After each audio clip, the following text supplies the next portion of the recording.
Today we have the 2021 Seat Leon. This is a hybrid electric vehicle.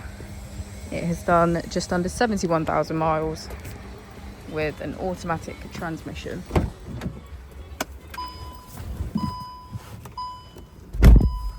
To the left of our steering wheel, we have cruise control as a feature, as well as assist. And on the right, we have our heated steering wheel, voice control, and automatic headlights. Moving on to our screen, we can access our driving data, Apple and Android CarPlay,